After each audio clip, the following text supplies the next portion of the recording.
Good evening. I think we're there. I haven't done this very often. I hope we're on. So, just to make sure. First of all, good evening. And I'd like to thank everyone for tuning in to honor, an event that happened 65 years ago tonight on Fillmore Street in San Francisco. The 6th Gallery Poetry Reading. It was a landmark in the artistic and social history, that's for sure. The place was packed that night, but wasn't that big a crowd when you think of what a momentous event it was and how it changed everything in the arts and all. It was fortunate that Lawrence Ferlinghetti was there that night, and the next morning asked Ginsberg if he wanted to be published. And the rest is big-time history. I was thinking the other night that Ginsberg was actually part of, at least 3 social movements, The Beats, of course, and the anti-war hippie movement. I saw him at a Bean in Palo Alto in 1967 doing Om, for 20 minutes. I even appeared at the Punk Rock Emporium, the Mabuhay Gardens, 10 years later. Now, Jack Kerouac did not read any poems at the gallery that night. Some people think that, but, he did emote. And he brought something to the party, which you'll find out. Well, 2 of the pieces tonight are from a show, and there's a little plug, that I've been doing around Northern California over the last few years, called I'm Always Drunk in San Francisco. And it features the writings of some of the most famous writers of all time, that had some kind of attachment to San Francisco, Mark Twain, Jack London, Kerouac, and others. Now, Kerouac documented the evening in his book, The Dharma Bums. And that will be the second piece I'll be doing tonight. And it's preceded by a short remembrance from when I was 19 years old that left a big impression on me. And the third part is the first part of HOWL that he read that night. He hadn't finished the poem yet, not until later, early next year. And I believe he performed it in Berkeley in the next year. So, my connection with the cultural history of San Francisco is mostly through the music of the late 70s. I was a deadhead before there was such a term. Well, when I was young, in the late 60s, I used to hang out at this little radio station in Los Gatos, California, called KTAO, or KDOW. Very 1960s. And I mostly hung out with this DJ who had the Saturday all-night shift, where he played mostly jazz. Sometimes I'd drop acid and just trip out all night. Oh, and once in a while, they'd let me play one of the Dead's long improvised jams at 3 in the morning. He was, about 20 years older than me, and told me that he had been good friends with Neal Cassady, the infamous friend, inspiration for Jack Kerouac, Allen Ginsberg, and, as I knew him better, as the bus driver, rapper, and speed freak with Ken Kesey and the Merry Pranksters, who hung out with the Dead. Well, one day, he asked me if I wanted to go with him to have dinner at Carolyn Cassady's house, Neal's widow, who lived in town. And I'm like, what? Really? Yeah, I'm there. She was married to Neal Cassady and had a long-term relationship with Jack Kerouac. And she was a damn good writer herself. Oh, it was so cool meeting her and walking into this living museum where Neal, Jack, Allen, all their friends hung out over the years. She showed me some snapshots of Neal and her, and some that she had taken right out in front of the house. They become kind of legendary. You can see like a blown-up version of one of them on the front of the Beat Museum in North Beach. Neal and Jack with their arms around each other. I mean, the actual snapshot. Well, she couldn't have been nicer, making dinner for the two of us and telling all these interesting and some very humorous stories about everyone. Oh, it went on for hours. I don't know, like 2 in the morning. We're drinking wine. I'm like 19. It was like incredible. It was an unbelievable night. It was so long ago. Like over 50 years ago. Oh, man. And it's almost like a dream now. But I'll never forget it.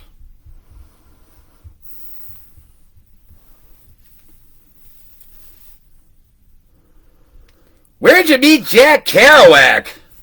They asked him when we walked into the place. The favorite bar of the Hepcats around North Beach. Oh, I always meet my body softeners in the street, Gary Snyder yelled, and then ordered beers. Oh, it was a great night.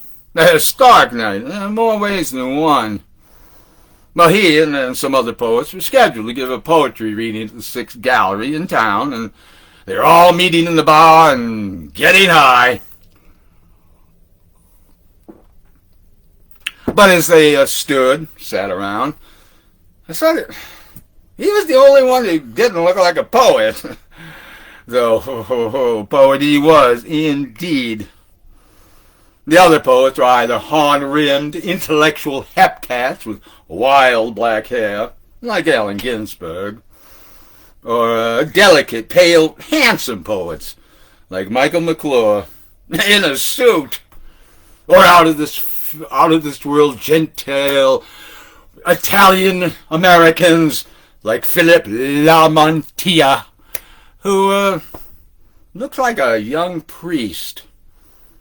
Or bow-tied, wild-haired old anarchist fuds like Kenneth Rexroth. Or big, fat, bespectacled, quiet boo-boos like Phillip Whalen. And all the other hopeful poets were standing around in various costumes, worn at the sleeve, corduroy jackets, scuffly shoes. But Gary Snyder was in rough workingman's clothes he bought secondhand in Goodwill stores. He showed great sympathetic interest in me. He claimed at once that I was a great bodhisattva, meaning a great wise being or great wise angel, and that I was ornamenting this world with my sincerity. Gary's buddy, big old good-hearted Phillip Whalen. 180 pounds of poet meat. Who is he? I asked. Oh, he's my big best friend from up in Oregon. Oh, at first you think he's slow and stupid, but, actually he's a shining diamond. You'll see. Well, anyway, I followed the whole gang of howling poets to the reading at the 6th Gallery that night, which was, among other important things, the night of the birth of the San Francisco Poetry Renaissance. I mean, everybody was there. It was a mad night. And, I was the one that got things jumping by going around collecting dimes and quarters from the rather stiff audience standing around in the gallery and coming back with 3 huge gallon jugs of California Burgundy.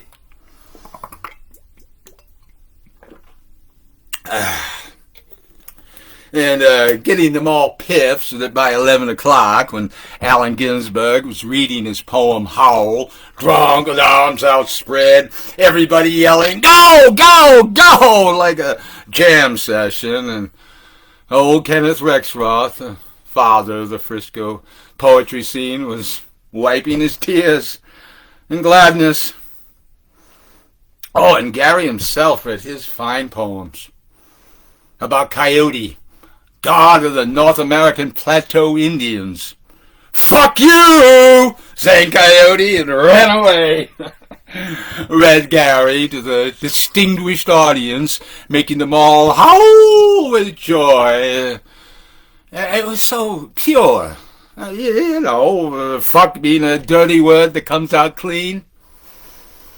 Oh, and then Gary showed his sudden barroom humor with lines about Coyote bringing goodies and his, anarchistic ideas about how Americans don't know how to live, with lines about commuters being trapped in living rooms that come from poor trees felled by chainsaws. His voice was deep and resonant. Something earnest, strong, humanly hopeful. I like about him. Well, the other poets are either too dainty in their aestheticism, or too hysterically cynical to hope for anything, or too abstract, or too political. Oh, meanwhile, scores of people stood around in the darkened gallery, straining to hear every word of the amazing poetry reading, as I wandered from group to group, facing away from the stage, urging them to glug a slug from the jug, or wandered back and sat on the right side of the stage, giving out little wows and yeses of approval, and even whole sentences of comment with nobody's invitation, but in the general gaiety, nobody's disapproval either.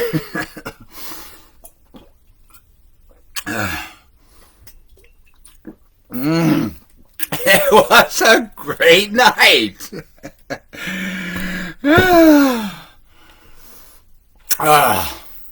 Delicate Phillip Lamantia.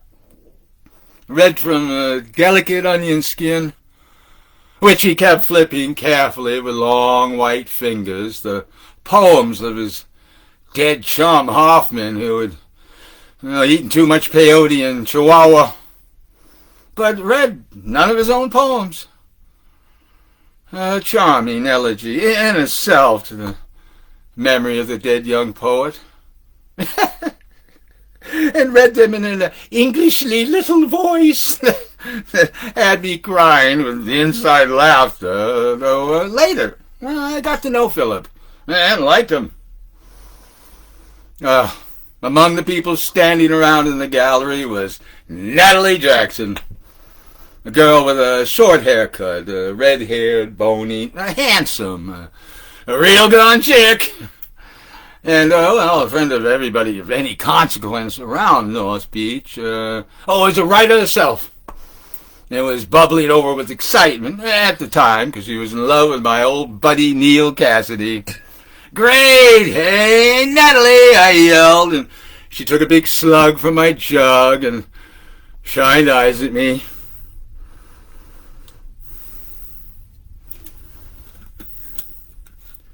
Neal just stood behind her with both arms around her waist. Between poets, Kenneth Rexroth would get up and make a little funny speech in his snide, funny voice and introduce the next reader. But, as I say, come 11:30, when all the poems were read and everyone was milling around wondering what had happened and what would come next in American poetry, he was wiping his eyes with his handkerchief. And we all got together with him, the poets, drove in several cars to Chinatown for a big fabulous dinner off the Chinese menu, with chopsticks, yelling conversation in the middle of the night in one of those free, swinging, great Chinese restaurants of San Francisco. This happened to be Gary's favorite Chinese restaurant, Samwo. And he showed me how to order, how to eat with chopsticks, and told anecdotes about the Zen lunatics of the Orient. Had me going so glad. And we had a bottle of wine on the table. Finally, I went over to an old cook in the doorway of the kitchen and asked him, "Why did Bodhidharma come from the West?" "I don't care," said the old cook. I told Gary, and he said, "Perfect answer. Absolutely perfect. Now you know what I mean by Zen."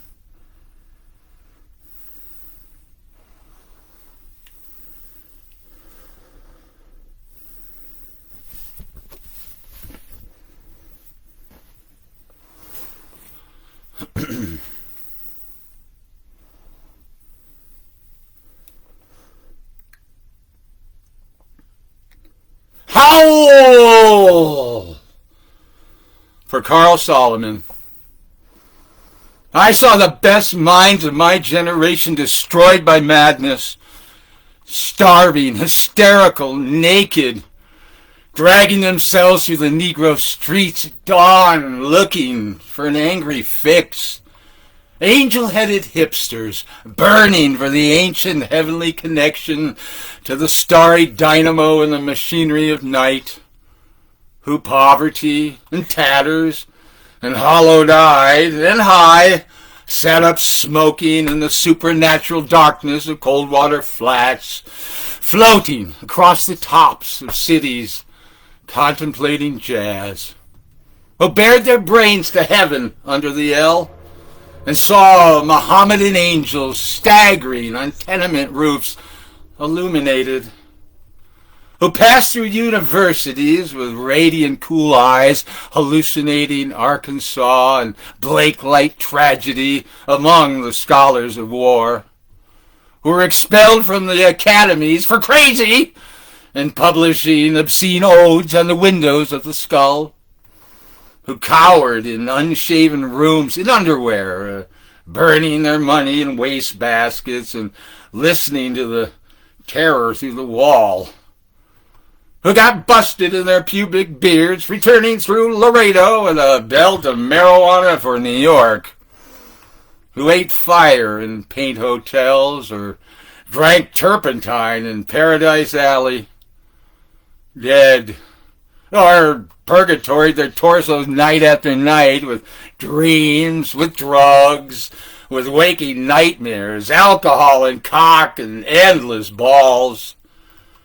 Incomparable blind streets of shuddering cloud and lightning in the mind, leaping toward poles of Canada and Patterson, illuminating all the motionless world of time between peyote solidities of halls, backyard green tree cemetery dawns, wine drunkenness over the rooftops, storefront burrows of tea-head joyride, neon blinking traffic light, sun and moon and tree vibrations in the roaring winter dusks of Brooklyn, ash can rantings and kind king light of mind, who chained themselves to subways for the endless ride from Battery to Holy Bronx on Benzedrine, until the noise of wheels and children brought them down, shuddering, mouth-racked, battered,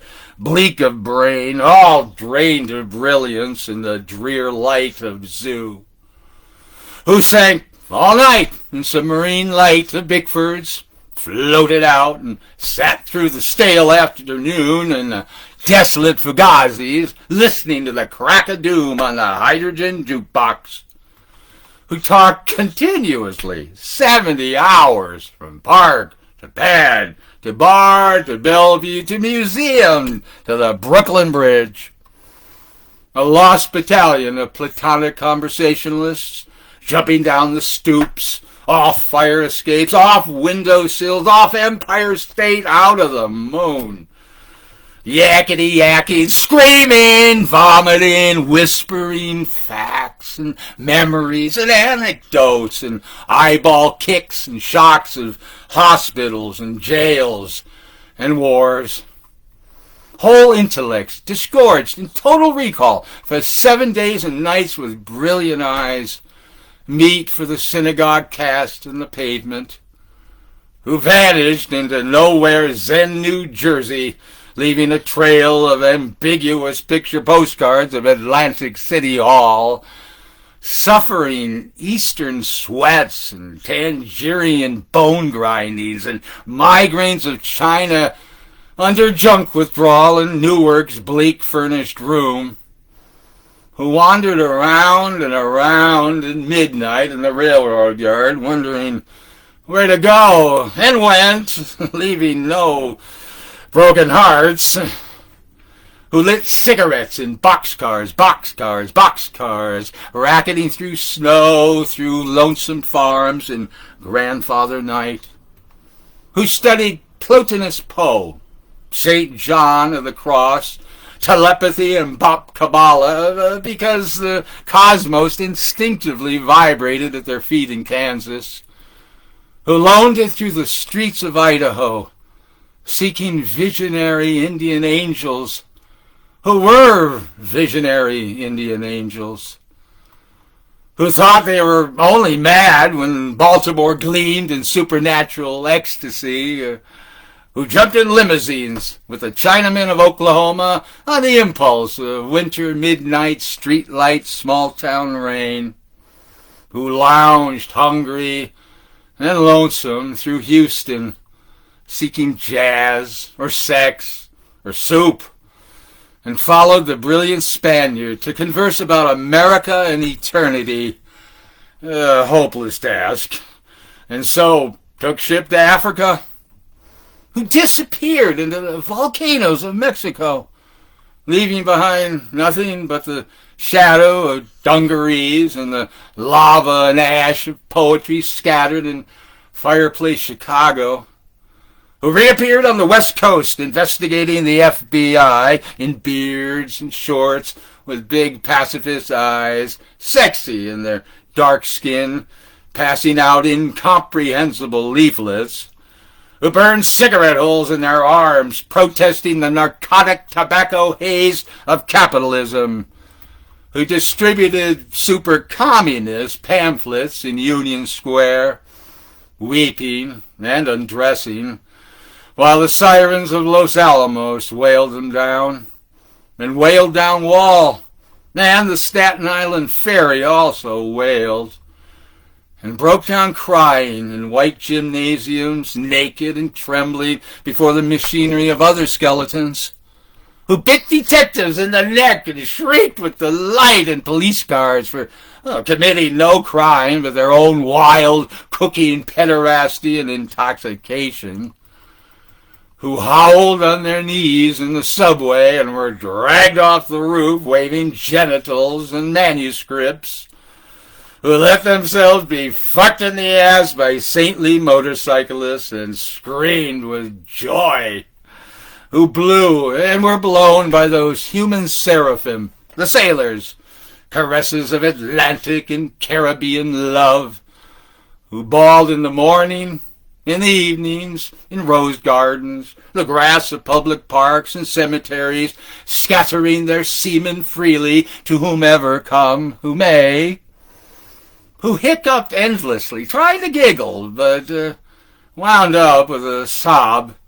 behind a partition in a Turkish bath when the blonde and naked angel came to pierce them with a sword, who lost their love boys to the three old shrews of fate, the one-eyed shrew of the heterosexual dollar, the one-eyed shrew that winks out of the womb, and the one-eyed shrew that does nothing but sit on her ass and snip the intellectual golden threads of the craftsman's loom, who copulated ecstatic and insatiate with a bottle of beer, a sweetheart, package of cigarettes, a candle, and fell off the bed, and continued along the floor, down the hall, and ended fainting on the wall with a vision of ultimate cunt and come eluding the last jism of consciousness, who sweetened the snatches of a million girls trembling in the sunset and were red-eyed in the morning, but prepared to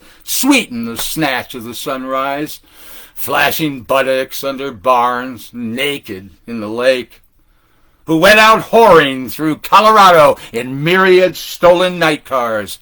Neal Cassady, secret hero of these poems, coxman and Adonis of Denver, joy to the memory of his innumerable lays of girls in empty lots and diner backyards, movie houses, rickety rows, and mountain tops and caves, or with the gaunt waitress in a familiar roadside lonely petticoat upliftings, and especially secret gas station solipsisms of John's, and hometown alleys too, who faded out in vast, sordid movies, were shifted in dreams, woke on a sudden Manhattan, and picked themselves up out of basements hung over with heartless Tokay and horrors of Third Avenue iron dreams, and stumbled unemployment offices, who walked all night with their shoes full of blood on the snowbank docks,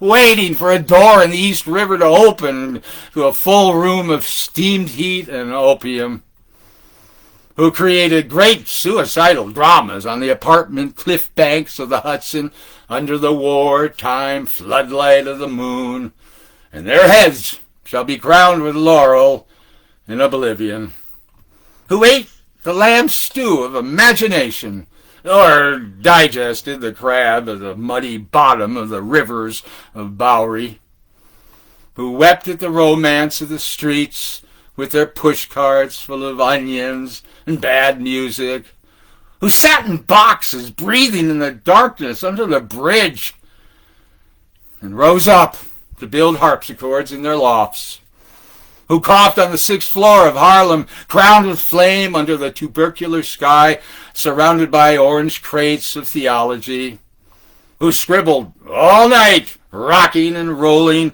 over lofty incantations, which in the yellow morning were stanzas of gibberish, who cooked rotten animals, lung, heart, feet, tail borscht, and tortillas, dreaming of the pure vegetable kingdom, who plunged themselves under meat trucks looking for an egg, who threw their watches off the roof to cast their ballot for eternity outside of time, and alarm clocks fell on their heads every day for the next decade, who cut their wrists 3 times successfully, unsuccessfully, gave up and were forced to open antique stores where they thought they were growing old and cried, who were burned alive in their innocent flannel suits on Madison Avenue amid blasts of leaden verse and the tanked-up pleater of the iron regiments of fashion,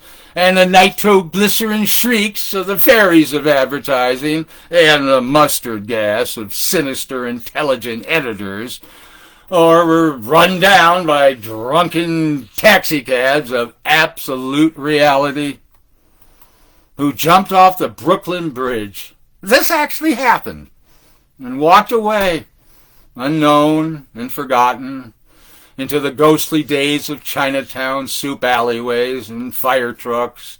Not even one free beer.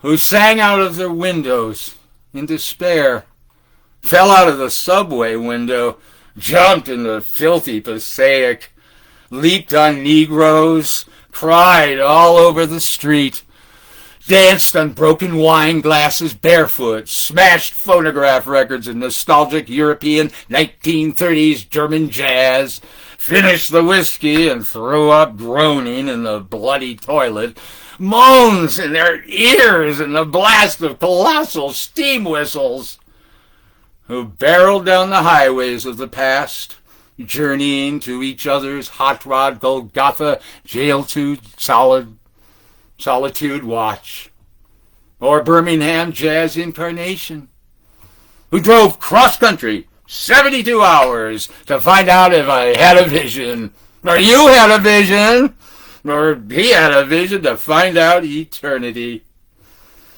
who journeyed to Denver, who died in Denver, who came back to Denver and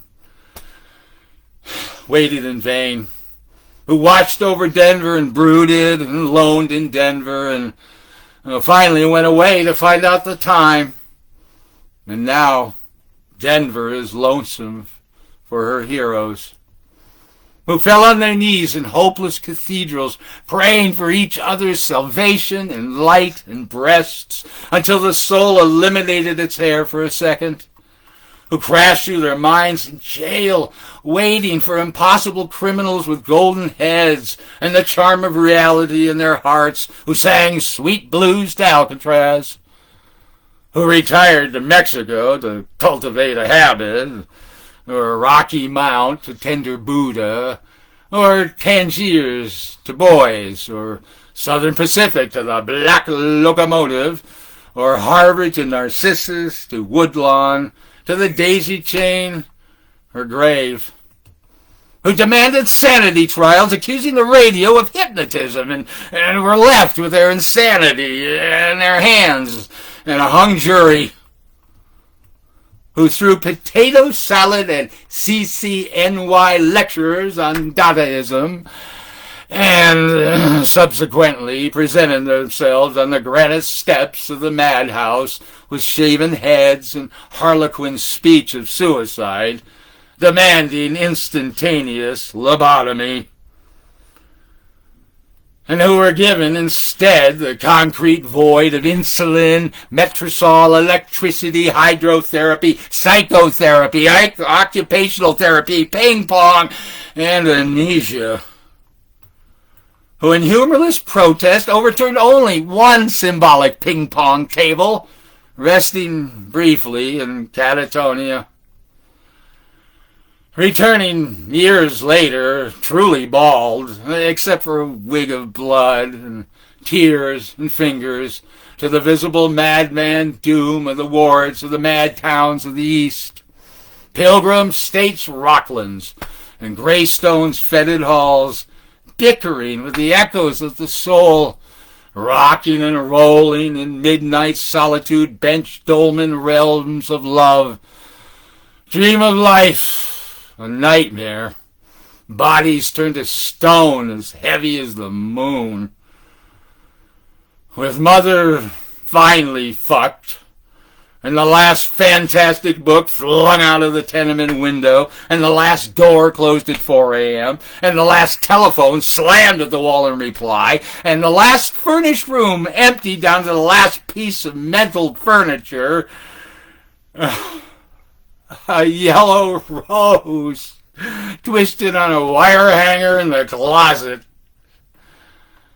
And even that imaginary, nothing but a hopeful little bit of hallucination.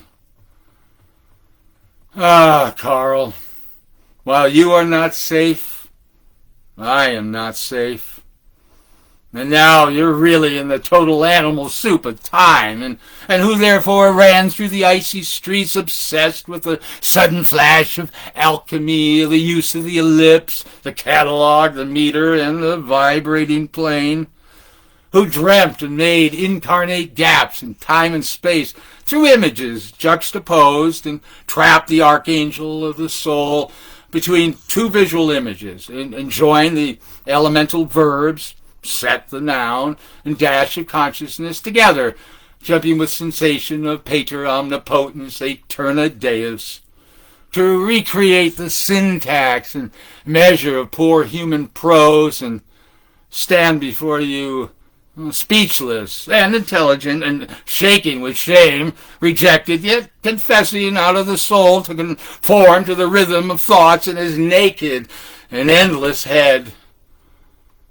A madman bum, an angel, beat in time, unknown, yet putting down here what might be left to say in time come after death, and rose reincarnate in the ghostly clothes of jazz and the gold-horn shadow of the band, and blew the suffering of America's naked mind for love into an Eli Eli Lama Lama Sabachthani saxophone cry that shivered the cities down to the last radio, with the absolute heart of the poem of life butchered out of their own bodies, good to eat 1,000 years.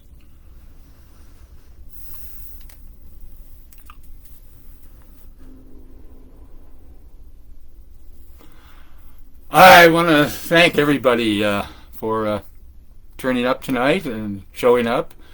I'm going to indulge just for a 1 minute. I actually found a poem just the other night that is apropos to this. And it's, well, I'd like to dedicate it to all the past and current, although on sabbatical, members of my band, the Temple Beautiful Memorial Band, where we played mostly punk rock covers from way back.